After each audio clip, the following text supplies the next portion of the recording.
사도신경의 내용으로 살아계신 하나님께 우리 신앙을 고백하심으로 제11차 온라인 집회 첫 번째 날 집회를 시작하겠습니다. 전능하사 천지를 만드신 하나님 아버지를 내가 믿사오며 그 외아들 우리 주 예수 그리스도를 믿사오니 이는 성령으로 잉태하사 동정녀 마리아에게 나시고 본디오 빌라도에게 고난을 받으사 십자가에 못 박혀 죽으시고 장사한 지 사흘 만에 죽은 자 가운데서 다시 살아나시며 하늘에 오르사 전능하신 하나님 우편에 앉아 계시다가 저희로서 산자 죽은 자를 심판하러 오시리라. 성령을 믿사오며 거룩한 공회와 성도가 서로 교통하는 것과 죄를 사해 주시는 것과 몸이 다시 사는 것과 영원히 사는 것을 믿사옵나이다. 아멘. 우리 기도하겠습니다. 하나님 아버지여 감사합니다. 오늘도 은혜를 주셔서 또 하나님 은혜 가운데에 평안히 하루를 지내다가 오늘 밤에 함께 우리가 말씀을 들으며 하나님께 가까이 나가는 시간을 갖고자 합니다. 함께 하시고 은혜를 베풀어 주시옵고 이 어려운 시기에 이 힘든 시기에 우리의 하루하루의 삶이 하나님 안에서 위로함을 받게 하시고 힘을 얻게 하여 주시고 능력을 얻게 하여 주시옵소서. 감사드립니다. 하나님 영광 받아주시고 이 모든 시간들을 함께 하시고 이번 한 주간 동안 온라인 집회를 하는 데에 함께 하시고 은혜를 베풀어 주시고 찬송을 부르며 각자의 자리에서 기도하며 각자의 자리에서 찬송 부르며 또 하나님 말씀을 들을 때에 성령 하나님의 역사하여 주시고 모든 성도님들의 마음에 위로하시고 어루만져 주시고 함께하여 주시옵소서. 감사드리오며 예수님의 이름으로 기도드렸습니다. 아멘.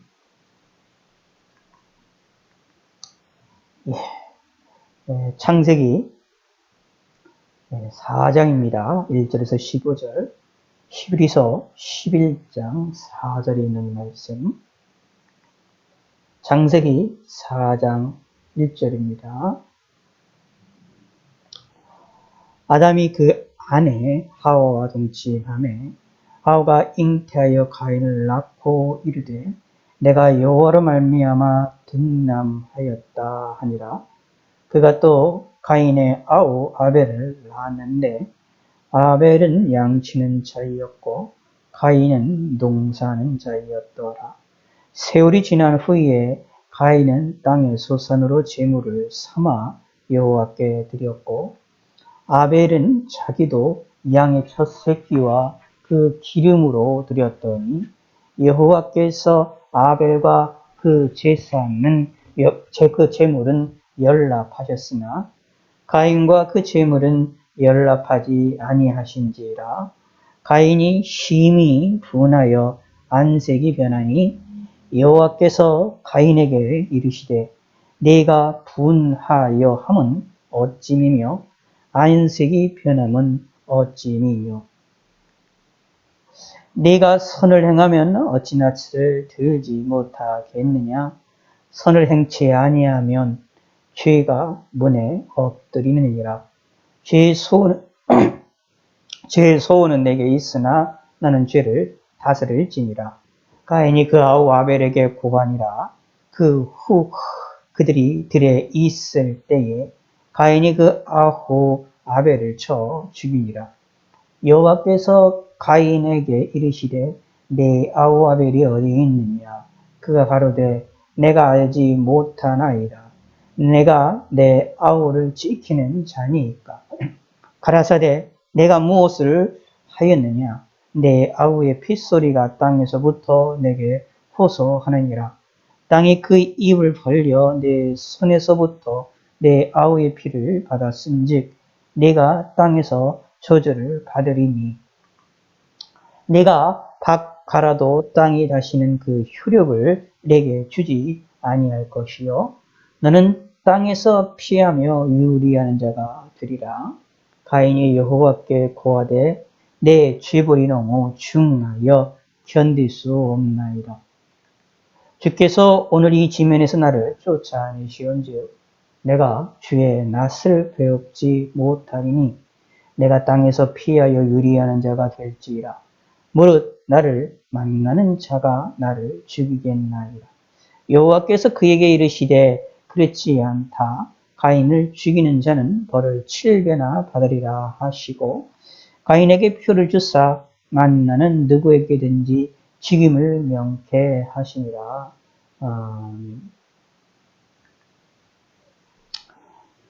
12서 11장 4절입니다. 믿음으로 아벨은 가인보다 더 나은 제사를 하나님께 드림으로 의로운 자라 하시는 증거를 얻었으니 하나님이 그 예물에 대하여 증거하시리라. 저가 죽었으나 그 믿음으로써 오히려 말하느니라.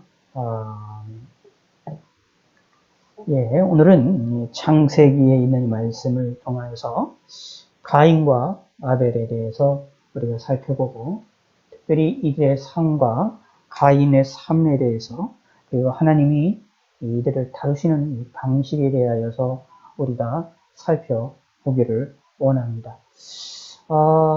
이 가인과 아벨에 대한 이야기들을 이제 우리가 많이들 이야기를 하고 있고 많이들 알고 있는 내용들이고 사실상 인류의 첫 번째 살인자가 가인이고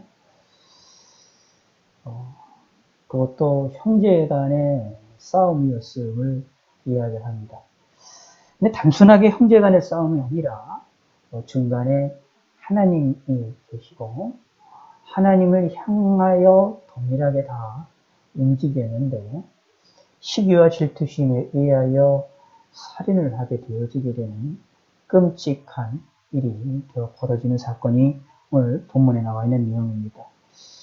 선악을 알게 하는 나무를 따먹으면 정령 죽으리라고 말씀을 했던 그 아담과 하와가 그들에게 선악을 알게 따먹으로 말미암아 그들에게 죽음이 임하게 되는데 그 죽음을 그들은 아담과 하와는 자신의 자녀를 통하여 목도하게 되는 것을 살펴볼 수 있습니다. 그러므로 오늘 본문은 인류의 첫 번째 살인뿐만 아니라 첫 번째로 죽음을 맛본 자도 설명을 해놓고 있는 내용입니다. 그런데 이 본문을 통해서 우리가 살펴볼 때에 몇 가지가 특징들이 있고 우리에게 생각해 볼 내용들이 여러 가지 많이 있는데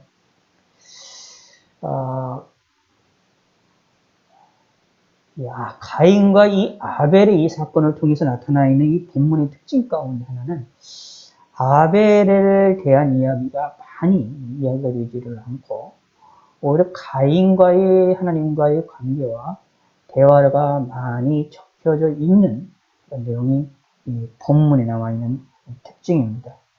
우리는 이 가인과 아벨에 대한 이야기를 통하여서 하나님이 아벨을 기뻐하셨고 가인을 미워하시고 싫어하셨다라는 것을 알 수 있고 가인의 삶이 하나님께 큰 죄악을 범했고 범죄자가 되었음을 또 명확하게 보여주는 그런 본문이 되어주기도 해서 우리에게 여러 가지들을 시사하는 바가 큽니다.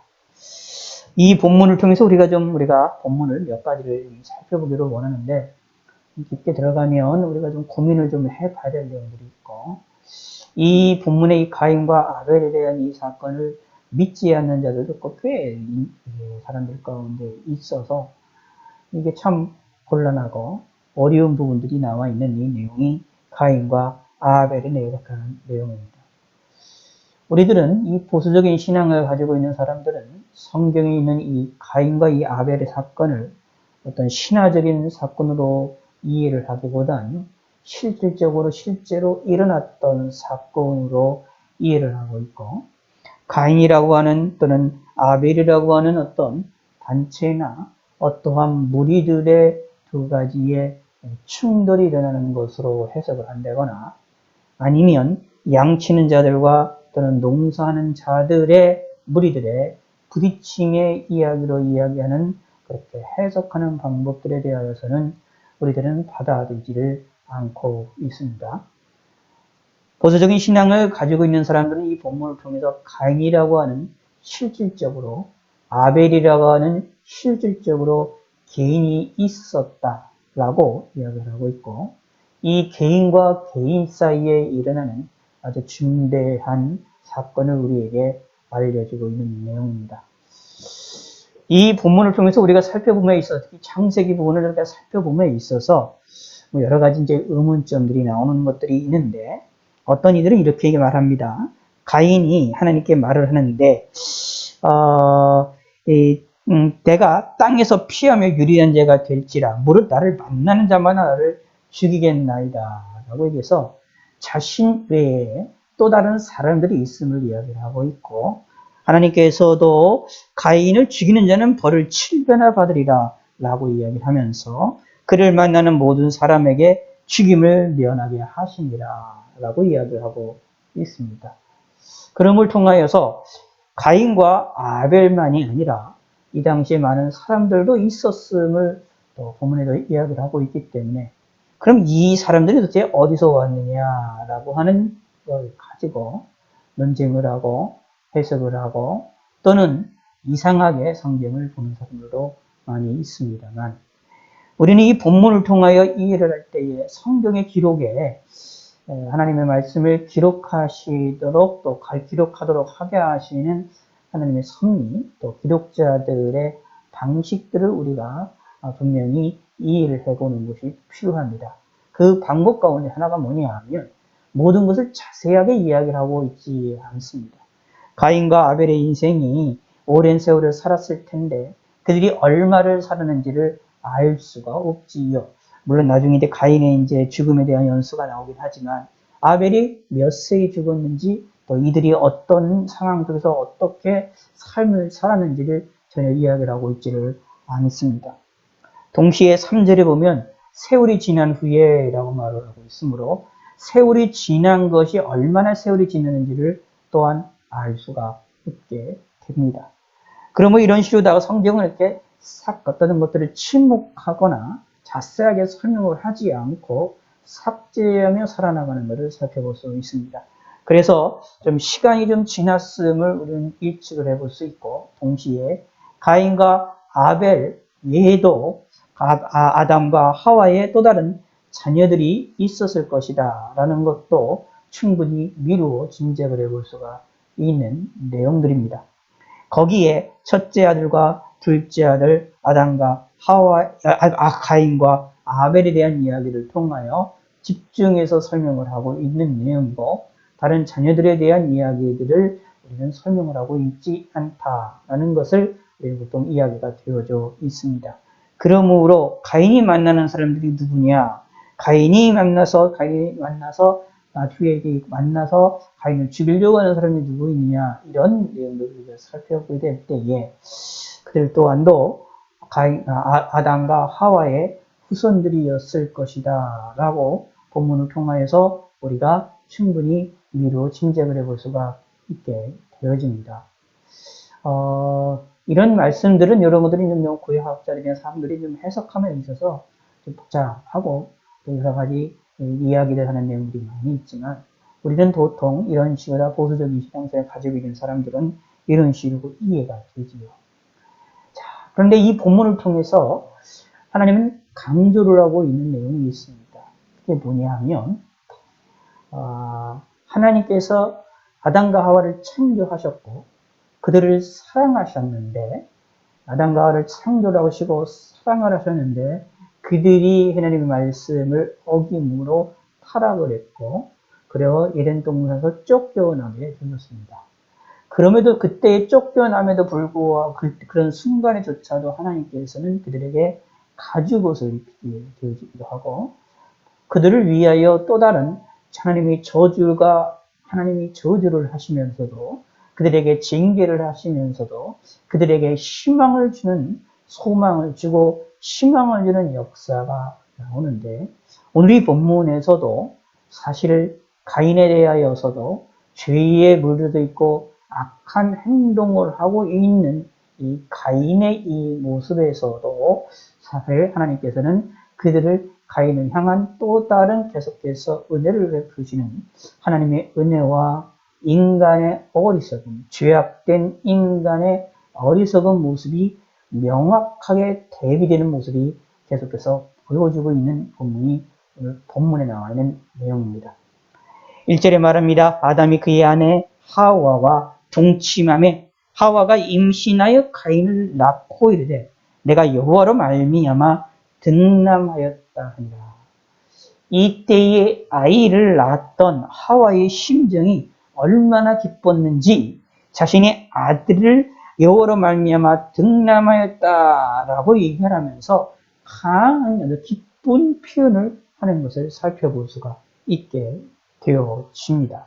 자, 이 3장에서 보면 선악을 알게 한 나무를 먼저 따먹었던 것이 이 하와에게 되어지게 되고 회개할 기회를 줬음에도 불구하고 회개를 하지 않음으로 말미암아 쫓겨나게 되어졌죠. 그래서 쫓겨나자는 그 인생의 삶이 과연 삶이 좋은 삶이었을까라고 얘기했을 때 그렇지 않았던 것을 생각해 볼 필요도 있겠지요. 에덴에서의 삶보다 어느 면에서 어려운 면들이 많이 있었을 것입니다. 그렇다면 하와의 마음속에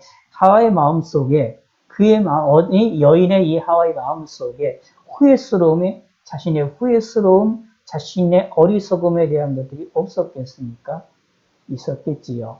그러므로 말미암아 여기 이제 예수님 하나님께서 말씀하시기를 15절에 3장 15절에 내가 너로 여자와 원수가 되게 하고 내 후손도 여자의 후손과 원수가 되게 하니 여자의 후손은 내 머리를 상하게 할 것이요 너는 그의 발꿈치를 상하게 할 것이니라 하시고 라고 말하면서 여자의 후손이라는 개념에서 메시아를 예언하는 개념으로 이야기가 되는데 그렇다는 이야기는 자신의 후손을 통하여서 하와 입장에서 생각해보면 자신의 후손을 통하여서 하나님이 구원의 역사가 일어날 것이라는 것을 알게 되어졌을 텐데 그런 입장에서 생각해 본다면 자신에게 아들이 태어났다, 가인이 태어났다라고 한다라는 것은 하와에게 엄청난 기쁨이었고 다시 하나님께 회복이 될 수 있는 희망을 가질 수 있는 그러한 사건이었다라고 볼 수 있게 되어집니다.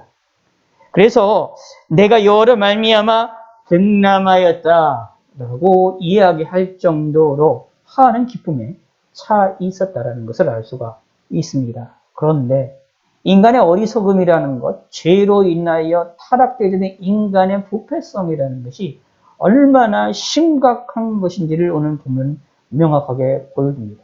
하와의 입장에서나 아담의 입장에서 보면 이 가인이 태어나는 걸 통하여서 하나님의 구원에 대한 것을 희망을 얻게 되고 새로운 뭔가를 소망을 얻게 되는 그러한 일이 벌어지게 되었겠지만 그러나 그가 장성함을 통하여 자신의 또 다른 자신의 동생이었던 아벨을 죽이는 것을 이 아담과 하와는 자신의 아들이 또 다른 아들을 죽이는 끔찍한 모습을 경험을 하고 그 슬픔을 경험을 하게 되는 일들을 살펴볼 수 있게 됩니다.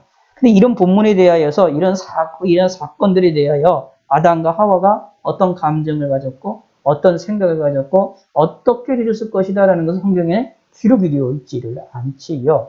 성경은 이렇게 모든 것을 자세하게 기록하는 것이라기보다는 어떤 내용으로 중요한 부분들로 내용을 설명을 하고 있는 그것에 중점을 맞춰 글을 전개하고 있는 것들을 우리는 살펴볼 수 있게 되어집니다. 이렇게 기쁨에 찼던 하와에게 그 기쁨의 자녀였던 이 가인이 사실 또 다른 아담과 하와의 아들인 이 아벨을 죽이게 되는 끔찍한 일, 우리 본문을 통해서 보도록 합시다. 2절을 봅시다. 그가 또 가인의 아우 아벨을 낳았는데 아벨은 양치는 자였고 가인은 농사하는 자였다. 그래서 이제 보통들 양치는 자와 농사하는 자 이 부분들이 인류의 역사의 첫 번째의 직업이었을 것이다 라고 얘기를 하는 것들이 이런 내용들 때문에 그렇죠. 중동에서 양치는 자들에 대해서 중요시 여기는 것들을 살펴볼 수 있게 되는데 자 아벨은 양치는 자였고 가인은 농사하는 자로서 그들에게 세월이 흐르면서 그들의 삶을 삽니다. 그런데 어느 정도 세월이 지난 후에 자신이 가지고 있는 소산물로서 얻은 소산물로서 하나님께 제물을 드리게 됩니다. 하나님께 제사를 하게 됩니다. 하나님께 경배를 하게 주어지게 되는 것을 볼 수 있습니다. 아담과 하와 그의 부모를 하나님께서 창조하셨고 또 하나님에 의하여 모든 만물이 창조되었던 이 사건이 얼마 되지 아니했던 이런 사건 속에 있었기 때문에 가인과 아벨은 하나님에 대하여 누구보다도 명확하게 인식을 하고 있었고 누구보다도 확실하게 알고 있었던 사람입니다. 사실은 저와 여러분들보다도 더 하나님에 대하여 명확하고 실제적이고 실질적으로 경험을 한 이야기들을 들려줬던 사람이 누구냐? 가인과 아벨이다 라고 보시면 됩니다. 비록 그들이 이 본문을 통해서 이들이 무엇을 하느냐? 여호와께 드렸다, 제물로 드렸다 라는 걸로 보았을 때에 아담과 하와가 죄의 타락을 해서 에덴 동산에 쫓겨났다 할지라도 그 아담과 하와가 하나님을 섬기는 일을 그 나중에 했었다라는 것을 미루어 짐작을 해볼 수 있고 그 영향에 의해서 가인과 아벨 또한도 자신의 아버지의 창조주였던 하나님을 그 자신의 창조주인 하나님을 확실하게 인식하고 그분께 제물로 예수님을 섬기고자 했다라는 것입니다. 의도가 좋습니다. 제물을 삼아서 가인은 땅의 소산으로 제물을 삼고 여호와께 드렸고 아벨도 자기의 양의 첫 새끼와 그 기름으로 드렸습니다. 하나님을 섬기고자 했었다는 것입니다.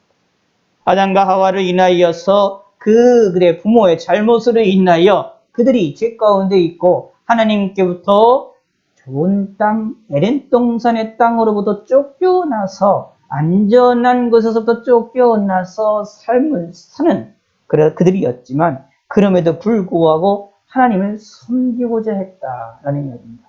참 어떤 의미로 보면 참 멋진 일이기도 하고 어떤 이들을 보면 참 이렇게 좋은 생각들을 가지고 있었다라고 볼 수가 있습니다. 자, 그런데 문제가 일어납니다. 하나님께서는 가인과 그의 제물을 받지 아니하시고 누구를 받으셨느냐? 아벨과 그의 제물은 받으셨습니다.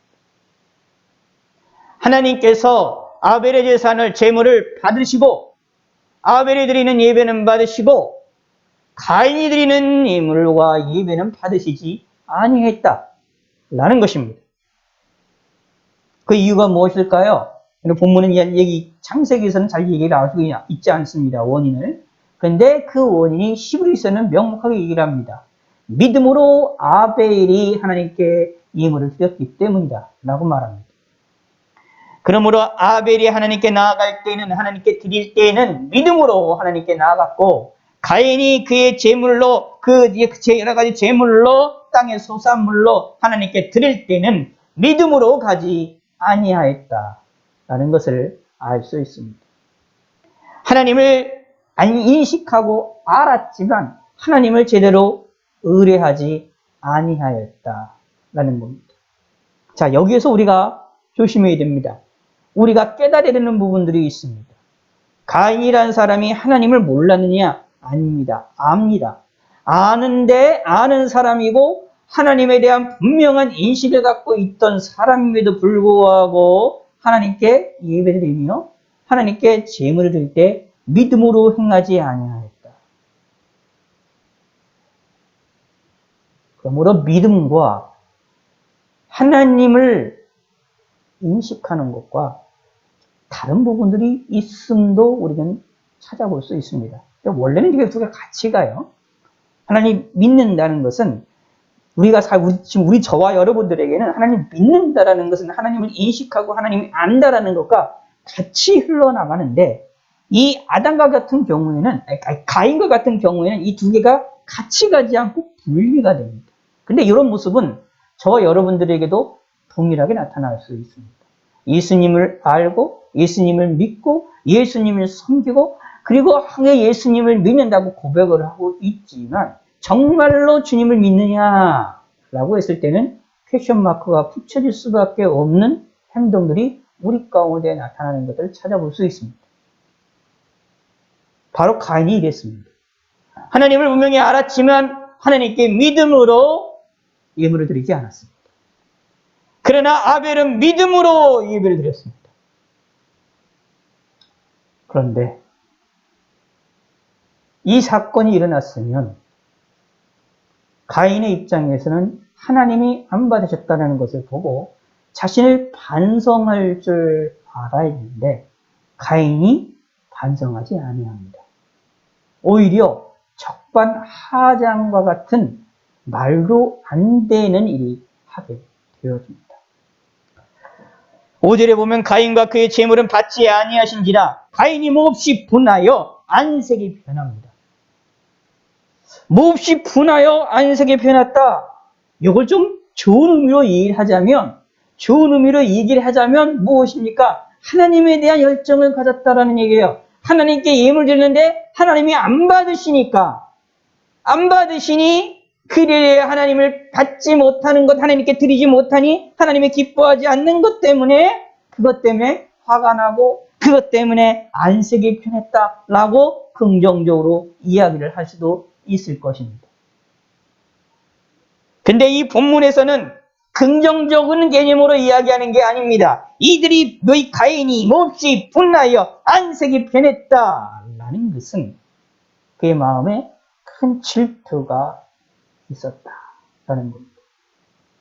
근데 질투를 하게 될 때, 아벨에 대해서 질투를 하게 될 때, 아벨이 예물에 대하여 하나님이 받으시는 것을 보고 질투를 하게 되고, 그것으로 인하여 화가 나고, 그것으로 인하여 낯빛이 변하는 일이 벌어졌게 되어질 때에, 자, 생각해 보시기 바랍니다. 가만히 생각해 보면 뭐가 가지고 있느냐면, 가인이 하나님에 대한 인식, 다시 말하면, 하나님으로부터 재물을 응답받고 연락받는다라는 것이 얼마나 좋은 것이냐라는 것을 가인이 알았다라는 이야기입니다. 그러니 질투가 나는 거고 화가 나는 거고 낯빛이 변할 수가 있는 겁니다. 가인이 드린 예물과 아벨이 드린 예물이 있는데 그 예물에 대하여 하나님이 받으시고 받지 않는 것이 그것이 자신에게는 어떤 차이가 있는지를 분명히 알았다라는 겁니다. 몰랐다면 낯빛을 변할 필요가 없습니다. 화를 낼 필요도 없고 아벨에 대하여서도 시기질투를 가질 필요가 없습니다.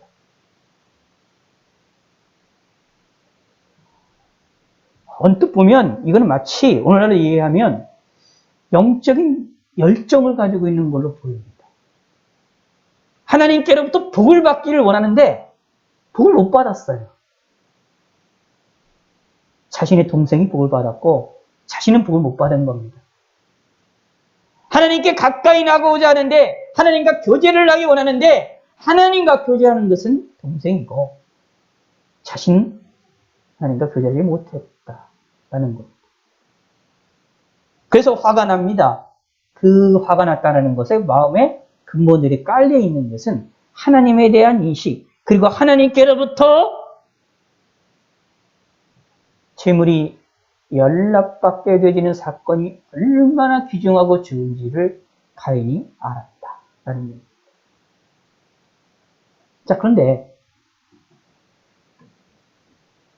가인은 여기서 화가 나는 것을 누구에게 화풀이를 하느냐 하면 아벨에게 화풀이를 합니다. 사실 이 가인이 예물을 드렸고 아벨이 예물을 드린 것에 대하여서 그 일에 대하여 응답하시고 그것을 받으시고 연락하시고 그것을 받지 않으시고 하는 주권자는 하나님께 달려 있어요.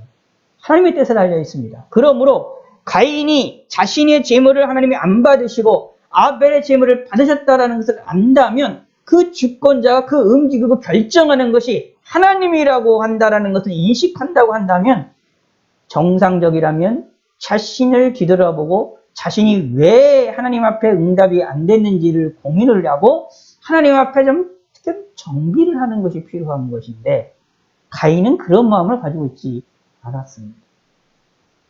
하나님에 대한 뭔가 복을 받고자 하는 열망은 가졌는데 자신의 재물이 하나님께로부터 연락이 되어져서 응답이 되어져서 드려져서 복을 받고자 하는 그러한 좋은 의도를 가졌고 그 열정을 가졌는데, 다시 말하면 오늘날 말로 얘기를 하면 하나님에 대한 영적인 열정을 가졌다라는 이야기입니다. 하나님을 잘 섬기고 하나님으로부터 복을 받고자 하고 하나님으로부터 은혜를 받고자 하는 열정을 가졌다라는 이야기입니다. 어떻게 보면 칭찬받을 만한 내용이죠. 그러나 칭찬할 만한 믿음이 아닙니다. 왜냐하면 하나님에 대한 열정, 하나님으로부터 복을 받고자 하는 마음을 가졌으면 자신의 잘못을 뒤돌아보고 자신을 고치고 겸손하게 나아갈 줄 아는 사람이 되어야 되는데, 그러지를 않고 자신의 잘못을 인정하지 않는 것을 봅니다. 그리하여서 아벨을 죽이고자 합니다. 아벨에 대한 마음을 더 분하게 여깁니다. 가인이 하나님께 예물 드린 거나 아벨이 예물 드린 것에 대하여서 받으시고 안 받으시고 결정하는 것은 하나님의 의지에 달려 있는데, 그렇다면 하나님에게 가서 이야기하거나 하나님에게 이렇게 해야 되는데 그러지를 않고 가인은 아벨을 미워하게 됩니다. 여호와께서 가인에게 이르시되 내가 분하여 하면 어찌 됨이뇨 안색이 변하면 어찌 됨이냐. 안색이 변할 필요도 없고 분할 필요도 없다라는 겁니다. 자신의 잘못으로 믿음으로 드려지지 아니하여서 하나님께 응답이 안 됐다면 자신을 반성하고 다음번에는 믿음으로 드리면 되는 거 아닙니까? 그런데 그것을 이것을 갖다가 아벨이 하나님이 받으셨다라는 것, 그 한 번 때문에 이 마음속에 뒤틀려 버리는 마음이 생겼습니다. 그렇다는 것은 영적인 일에 대하여 간절함을 가졌던, 하나님께로부터 복을 받기를 간절히 바라보았던 가인의 이 마음은 온전한 마음이 아니었다라는 얘기입니다. 무슨 뜻이냐면 이렇게 생각하실 필요가 있어요. 성경에서 여러 가지 읽다가 보면 자주 나오는 내용이고 성경에서 강조되는 부분들이 있는데, 이게 뭐냐면 목적을 이루기 위하여서는 그 목적까지 가는 과정도 정당한 방법으로 가야 된다라는 것이 하나님이 원하시는 거예요. 내가 동기와 과정과 목적이 사실은 이게 다 동일하게 움직여야 된다라는 것이 하나님이 우리에게 원하시는 거고 우리에게 말씀하시는 것인데, 이 가인의 이 심정은 무엇이었느냐 하면 목적만 있고 과정이 잘못된 것으로 있습니다. 동기도 잘못된 것으로 가득 차 있습니다. 그러다 보니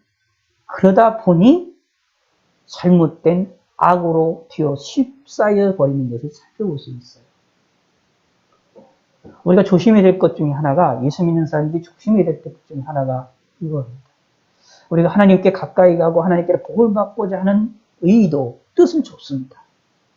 이건 누구나 다 가지고 있어요. 예수 믿는 사람이라면. 근데 하나님께 복을 받기 위하여서는 그 과정에서도 하나님이 기뻐하시는 과정을 가져야 되고 기뻐하시는 동기를 가져야 됩니다. 다르게 말씀드리면 이런 얘기죠. 가인의 입장에서 하나님이 자신이 드려지는 예물이 하나님께 상달이 되어지기를 원했다면 믿음으로 하나님께 나아갔어야 되는 건데, 하나님께로부터 상달이 돼서 복을 받기를 원했지만 과정에서, 동기에서 믿음을 갖지 아니하였다라는 것입니다.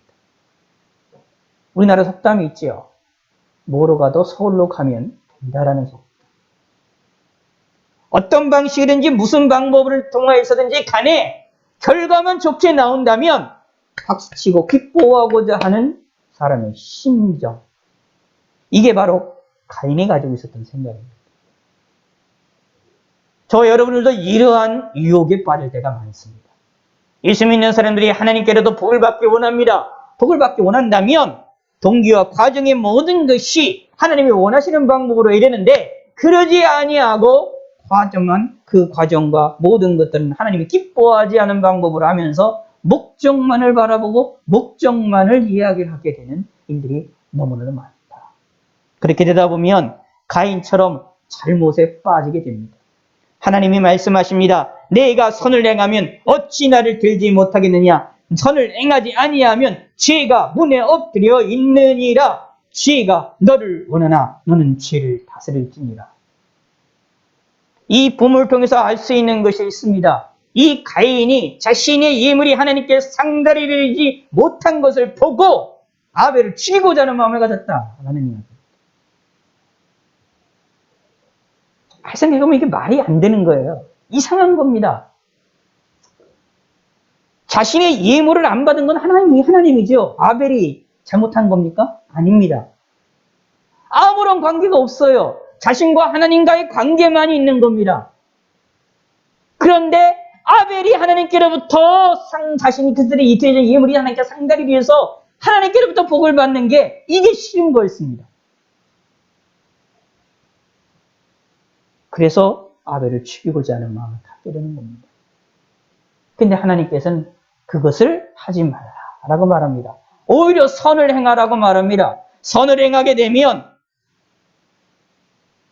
죄악을 이길 수 있다.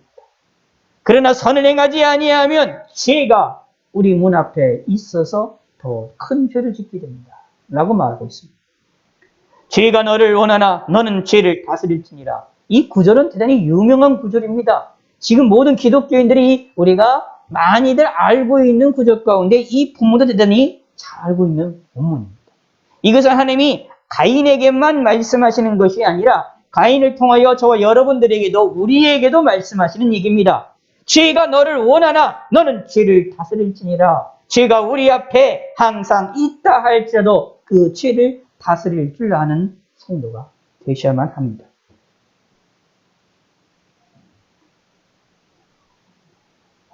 참 신비스러운 현상이 오늘 본문에 나오는 겁니다. 이것을 하나님이 직접적으로 대놓고 말씀하신 거예요. 다시 말씀드리면 이런 얘기입니다. 죄가 너를 원하나 너는 그 죄를 다스릴지니라라고 하는 말은 뭐냐 하면, 가인이 아벨을 자기 동생을 죽이고자 하는 마음이 생겼어요. 그런 욕심과 그런 욕망이 생기고 그런 마음이 생겼는데, 그런 마음에 대해서 하나님이 아예 그것에 대하여 이기라고 대놓고 이야기를 하고 있는 겁니다. 근데 이 본문을 보실 때 우리가 좀 신기한 걸 우리가 찾아볼 수 있어요. 11에서 11장 4절에 보면 아벨에 의하여서 아벨에 의하여서 하나님께서는 그의 예물과 그가 하나님께 드려지는 그 믿음으로 말미암아 그 예물을 받으시서 어떻게 아벨을 기뻐하신다라는 것을 이야기를 하고 있습니다. 그러면 하나님이 기뻐하시는 아벨에게 하나님이 말씀하시고 하나님이 움직이시는 것을 성경에 기록하면 좋겠는데 기록되어 있지 않습니다. 하나님이 말씀한 모양이 나타나 있지 않습니다. 오히려 말씀한 건 누구에게 말씀하실까요? 죄를 하나님께로부터 거절을 당했던, 하나님께로부터 예물을 거절을 당했던 가인에게 하나님이 말씀하십니다. 아담과 하와가 선악과를 따먹고서 그 죄 가운데 에덴 동산을 쫓겨났을 때 하나님이 가죽옷을 입혔던 것처럼 어떻게 해요? 죄 가운데서 이렇게 움직여 나가는 가인을 향하여서 하나님께서는 더 말씀하셨다라는 것입니다. 이런 현상이 성경에 계속 나옵니다. 무슨 말이냐 하면, 하나님이 구약에서도 선지자를 보냈을 때에, 하나님이 선지자를 보낼 때에 하나님을 섬기지 못하는 사람들에게 하나님이 선지자를 더 많이 보냈습니다. 이게 성경 읽다가 보면 기독교인들이 볼 때에 하나님이 가장 크게 쓰셨던 선지자들 가운데 가장 능력을 주시면서 능력도 많이 주시면서 크게 쓰셨던 사람으로 이야기하는 사람이 엘리야거든요. 근데 엘리야가 어디서 활동했느냐? 남유다에서 활동한 게 아닙니다. 북이스라엘에, 그것도 가장 암흑기입니다. 하나님을 믿는 일이 거의 찾아보기 힘들 정도의 시절에 손꼽아서 계산하고 이게 그냥 알쓴 좀 몇 사람 안 되는 사람만 있던 시절에 하나님께서는 엘리야라는 걸출한 선지자를 보내셨습니다. 그래서 그 선지자를 통하여 말씀을 전하셨어요. 하나님의 뜻을 전하셨습니다. 이렇게 악한 곳에 있을수록 하나님은 더 말씀하시고 더 간절해요. 가인이 이 악한 생각을 가지고 있는 가인에게 하나님께서 더 말씀하신 겁니다. 그리고 노골적으로 이야기를 하셨습니다. 죄를 짓지 말라. 아벨에게 말씀하지 않으시고요. 하나님이 기뻐하시는 아벨에게는 하나님이 기뻐하시는데도 불구하고 기뻐하는 사람 더 했으면 더 말씀하시고 더 능력적으로 하면 좋겠는데 그러지가 않고 오히려 누구에게 줬습니까? 가인에게 다가오셔서 가인에게 이야기합니다. 이게 또 다른 하나님의 은혜라고 보시면 됩니다. 성경 안에서 이렇게 하나님께서는 이렇게 죄악된 사람들에 대하여서 하나님이 끝없이 은총을 베푸시는 모습이 성경에 너무나도 많이 나옵니다. 하나님이 저와 여러분들을 이렇게 사랑하십니다. 라는 거죠. 근데 가인은 참 어리석어요. 믿음만 없는 것뿐만 아니라 대처하는 방법까지도 완전히 잘못되어 있는 사람. 하나님이 죄가 너를 원하나 동생을 죽이고자 하는 마음이 있으나 그걸 죽이지 말라라고 얘기를 하거든요. 대놓고 하나님이 대놓고 말씀하셨는데도 불구하고 쉽게 얘기를 하면 오늘날 우리가 우리의 입장으로 얘기하면 하나님의 신비적인 은사를 하나님의 신비적인 능력을 가인이 체험한 거예요. 하나님의 말씀을 직접 들으면서 깊게 하나님이 하시는 것을 압니다. 어떤 의미로 보면 이런 거죠. 자신이 예물을 드려서 땅에서 나는 소산으로 예물을 해서 하나님께 드렸는데 하나님은 받으시지 않는데 받으시지 않으셨던 그 하나님이 오히려 더 적극적으로 말씀하시고 계시는 겁니다. 다가오시고 계시는 겁니다. 누구에게? 가인. 그럼에도 불구하고 이 하나님의 사랑을 가인은 전혀 받아들이지 않고 철저하게 무시합니다. 여호와께서 가인에게 8절에 가인이 그 아우 아벨에게 말하고 그들이 들에 있을 때에 가인이 그의 아우를 쳐 죽입니다. 들에 있을 때 쳐 죽였습니다. 쳐 죽인다라는 말이 이제 좀 끔찍한 얘기죠. 때려서 죽인다는 얘기인데 그럼 때려서 죽이려면 어떨까요? 한 번에 죽이는 게 아니잖아요. 여러 번 때리려는 거 아닙니까? 죽을 때까지 때리는 것이 아닙니까? 그건 죽을까지 때리기 위해선 그게 뭐 쉽습니까? 그렇지가 않죠. 피도 튀길 것이고 자기 몸에 티도 나타날 거, 성내에 피도 묻혀지고 여러 가지 있을 것이고 고통하고 아파하는 모습, 죽어가는 모습도 두 눈으로 봤을 거 아닙니까? 가인. 그런데도 불구하고 쳐 죽였다라는 얘기. 단순하게 한마디지만 이 한마디 속에 담겨있는 가인의 악독한 모습을 볼 수 있는 겁니다.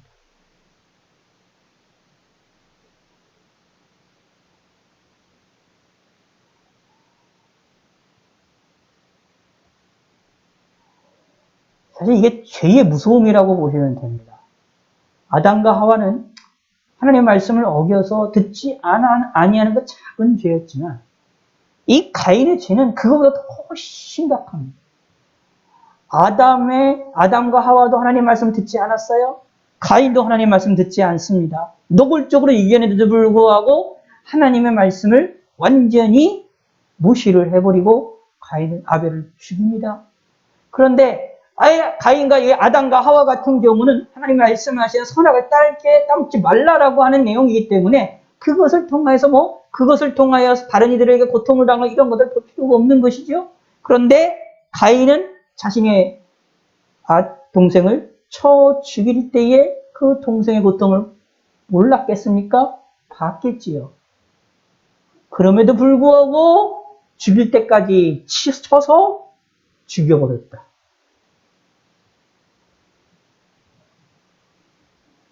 끔찍한 일입니다. 그러므로 아까 말씀드린 것처럼 가인과 그의 재물은 받지 아니하신지라 가인이 몫이 분나의 안색이 변하는 이 내용을 긍정적으로 가인을 칭찬하기 위하여 이 긍정적인 요소로도 해석을 볼 수 있고 이해할 수 있다라고 말씀을 드렸는데, 그런데 사실은 긍정적으로 보기는 너무 잘못된 시각이구나 라는 것을 알 수가 있습니다.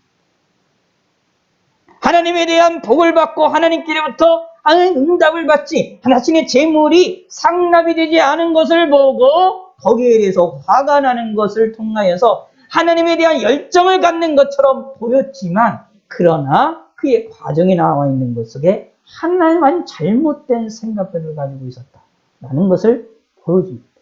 그렇다면 이런 의문이 됩니다. 가인이 정말로 하나님께로부터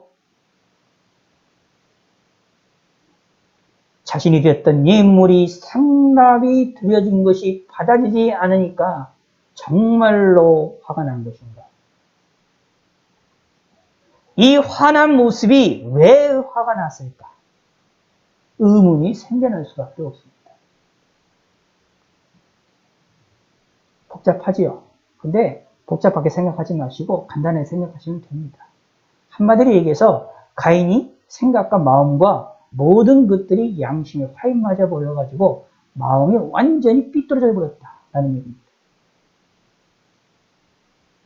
삐뚤어져 버렸으니 동기적이면 목표적이면 좋은 면으로 보이는 것조차도 곡해를 해버리고, 과정도 곡해해버리고, 동기도 완전히 곡해를 해버리게 되는 것을 볼 수 있고, 자신의 동생을 쳐 죽임에도 불구하고 그의 고통을 당하는 것을 보면서도 불구하고 끝까지 죽이는 것을 볼 수 있습니다.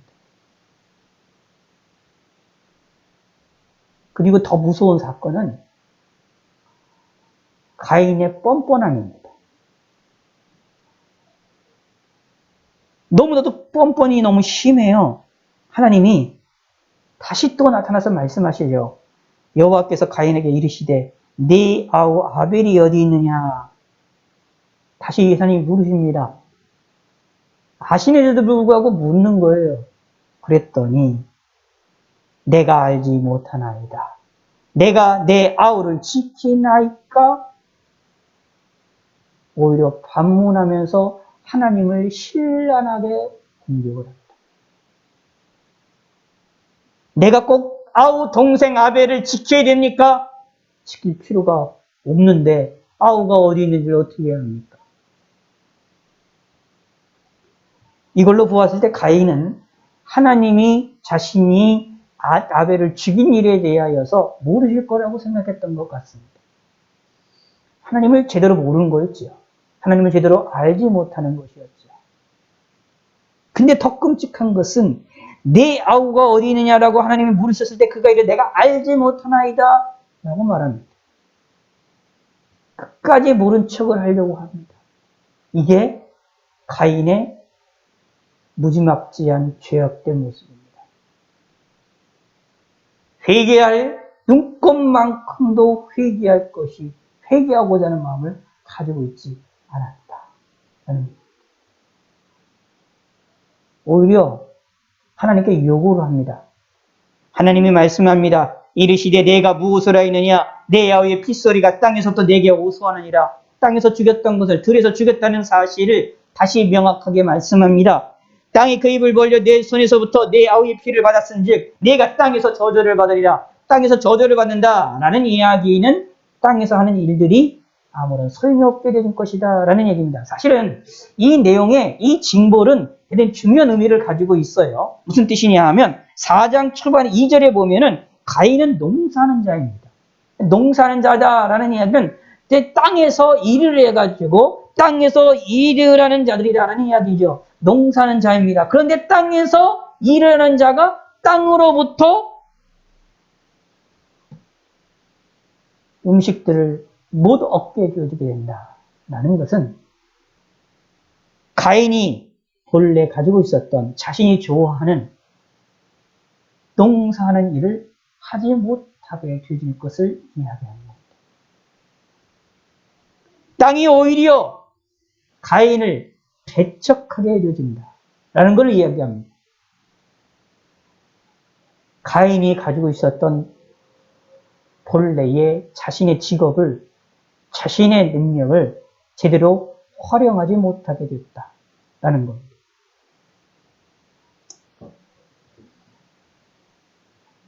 내가 밭을 갈아도 땅이 다시는 그 효력을 내게 주지 아니할 것이요 너는 그 땅에서 피하여 유리하는 자가 되어야 되리라고 말합니다.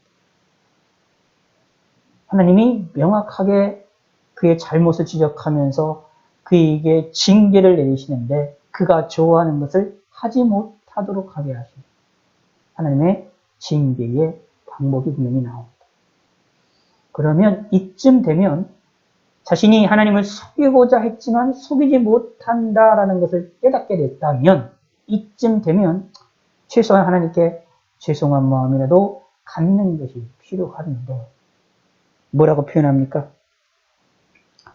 가인이 여호와께 아뢰되 내 죄벌이 지기가 너무 무거우니이다. 회개하는 것처럼 보이지요. 근데 회개하는 게 아닙니다.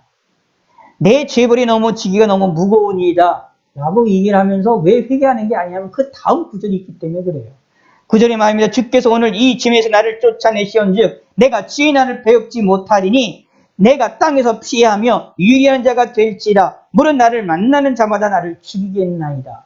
다시 말하면 자신의 생명을 잃을까봐 두려워하게 됩니다.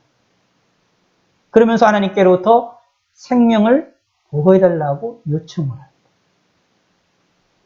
이유인즉슨 죄벌이 크기 때문에 내 형벌이 크기 때문에 나를 보호해달라는 이야기입니다.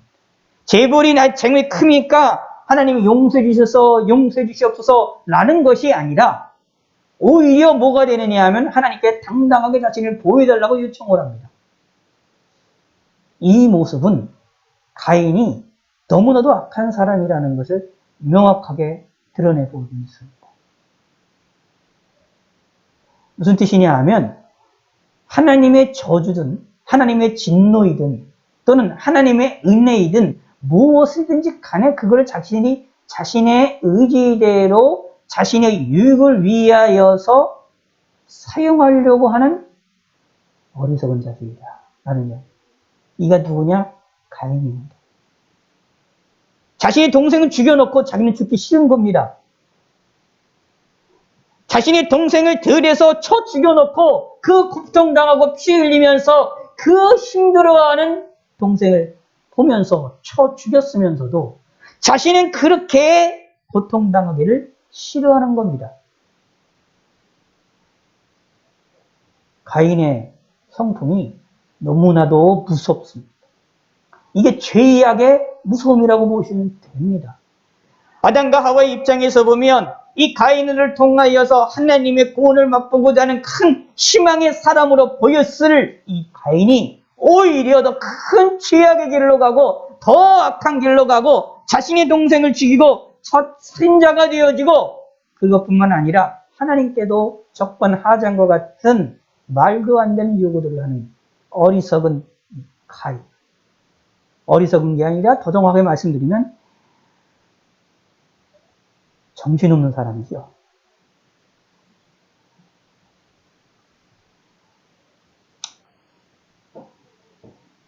근데 하나님은 이런 가인을 위해서도 은혜를 베푸시죠. 여호와께서 그에게 이르시되 그렇지 아니하다. 가인을 죽이는 자는 벌을 7배나 받으리라 하시고 가인에게는 표를 쏴 그를 만나는 모든 사람에게 죽이를 명하게 하시니라.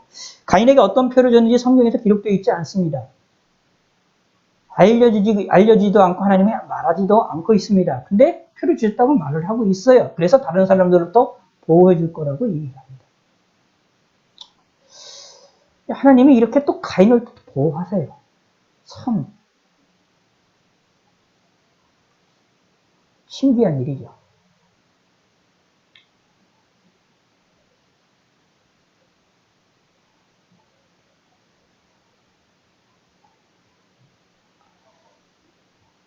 이게 하나님의 사랑을 보여주고 있는 내용입니다. 하나님은 악한 자를 대하여서 징계를 내리시면서도 이 세상에서는 그들에게 조금이나마 은혜를 베푸시고자 하시는 의도들이 성경에 종종 많이 나옵니다. 가인이 그랬습니다. 하물며 저와 여러분들 믿음의 사람들은 어떠하겠습니까? 더 하나님이 우리를 지키시고 보호하실 것입니다. 이렇게 악하고 정신없는 가인과 같은 사람도 하나님이 은혜를 베푸시려고 하시는데 하물며 우리 믿음의 사람들은 어떠하겠느냐라는 것입니다. 하나님이 기뻐하는 자에는 아벨이었습니다. 근데 기뻐하는 자들은 때로는 이렇게 안타깝게 일찍 억울하게 죽임을 당하는 경우들이 성경에 종종 많이 나옵니다. 그럼에도 불구하고 하나님이 기뻐하시는 사람이라면 하나님 앞에서 큰 상급이 있음도 분명히 이해하리라 합니다. 그게 히브리서 4장에 명확하게 나오고 있는 내용입니다. 아벨을 평가하기를 히브리서는 가인을 높이 평가하는 것이 아니라 아벨을 높이 평가하고 있습니다. 하나님이 아벨을 더 귀중히 여기셨다라는 얘기입니다. 가인에게 더 많이 말씀하시고 가인에게 더 직접적으로 말씀하시고 가인에게도 때론 이렇게 잘 죽지 않도록 보호하시며 역사를 하셨음에도 불구하고 가인은 미워하시고 아벨은 하나님이 기뻐하셨다라는 것이 히브리서에 명확하게 나옵니다. 무엇 때문에? 믿음을 가졌기 때문입니다. 그러므로 저와 여러분들도 믿음을 가지시기를 바라겠습니다. 제가 오늘은 가인에 대해서 여러 가지 상황들을 조금 반복적으로 말씀드렸습니다. 이 말씀을 왜 제가 자꾸 이렇게 드렸느냐 하면 간단한 겁니다. 죄라는 것이 이렇게 무서운 것이라고 보시면 됩니다. 죄의 확장, 그다음에 죄의 능력, 죄가 퍼지는 것들은 의와 선이 퍼지는 것과는 상상하지도 못할 정도의 빠르게 그리고 깊게 그리고 넓게 번지고 깊어지고 움직여지는 것이 죄입니다. 하나님의 놀라운 음성을 들었음에도 불구하고 죄를 다스리라고 하는 노골적인 말까지 들었음에도 불구하고 양심이 화에 맞아서 하나님의 말씀을 철저히 무시하게 되는 가인의 모습. 자신의 잘못을 지적하시는 하나님께 회개하는 것이 아니라 오히려 자신의 목숨을 살려달라고 하는데 그것도 말도 안 되는 방식으로 요구하는 가인의 모습. 끔찍한 일입니다. 이게 바로 죄의 무서움입니다. 3장과 4장 사이에 이 한 장 차이, 이 그 작은 이 순간에 죄의 범위가 갑자기 죄가 더 무서운 죄를 짓게 됐습니다. 그러므로 우리는 좀 조심할 필요가 있습니다. 죄의 무서움을 좀 경계하시는 것이 필요합니다. 쉽지 않은 일입니다만 죄에 대해서 경계하시기를 바라겠습니다. 그 모습이 창세기는 너무 명확하게 드러내 보여주고 있어요. 죄라는 것을 단순하게 생각을 하면 죄의 올무에 묶여서 쓰러지고 넘어집니다. 저와 여러분들은 그런 사람이 되지 않기를 바라겠습니다. 하나님이 우리를 향한 은혜와 은총에 대하여 감사하시고 아벨이 가졌던 것처럼 하나님을 향한 믿음으로 예배드리며 믿음으로 예물을 드리며 믿음으로 영광을 돌리게 되는 성도가 되시기를 바라겠습니다. 가인을 급격하게 악한 자로 만들었던 이 죄악의 악의 그 무서움을 우리가 깨달아 죄악과 악을 경계할 줄 아는 믿음의 성도가 되시고 믿음으로 말미암아 하나님을 기쁘시게 해드리는 아벨과 같은 믿음의 성도가 되시기를 바라겠습니다. 세상 사람들이 우리를 인정하지 못한다 하더라도 하나님이 인정하면 모든 것은 끝납니다. 하나님께로부터 인정을 받는 성도들이 되시고 인정받으셨다라는 것을 믿으시기를 바라겠습니다. 하나님 아버지여 감사합니다. 오늘은 가인의 죄악된 모습을 다방면으로 생각을 해보았고 고찰해 보았습니다. 이렇게 죄악이 무서운 것인지를 우리는 깨닫게 하시고 알게 하여 주셔서 우리가 더욱더 죄를 경계할 수 있게 하여 주시옵소서. 하나님이 기뻐하시는 아벨처럼 믿음으로 삶을 살아나가는 저희들이 되게 하여 주시고 동기와 과정과 결과 모든 것들이 하나님이 기뻐하시는 법 안에서 하나님을 섬기는 성도가 되게 하여 주시옵소서. 저희들에게 아벨처럼 어리석은 마음과 썩어져가는 마음을 갖지 아니하도록 우리의 마음을 지켜주시고 돌보아 주시옵소서. 감사드리오며 예수님의 이름으로 기도드렸습니다. 아멘. 주기도문으로 마치겠습니다. 하늘에 계신 우리 아버지여, 이름이 거룩히 여김을 받으시오며 나라의 마옵시며 뜻이 안에서 이루어진 것 같이 땅에서도 이루어진다. 오늘날 우리에게 일용할 양식을 주옵시고 우리가 우리에게 죄 지은 자를 사하여 준 것 같이 우리 죄를 사하여 주옵시고 우리를 시험에 들게 하지 마옵시고 다만 악에서 구하옵소서.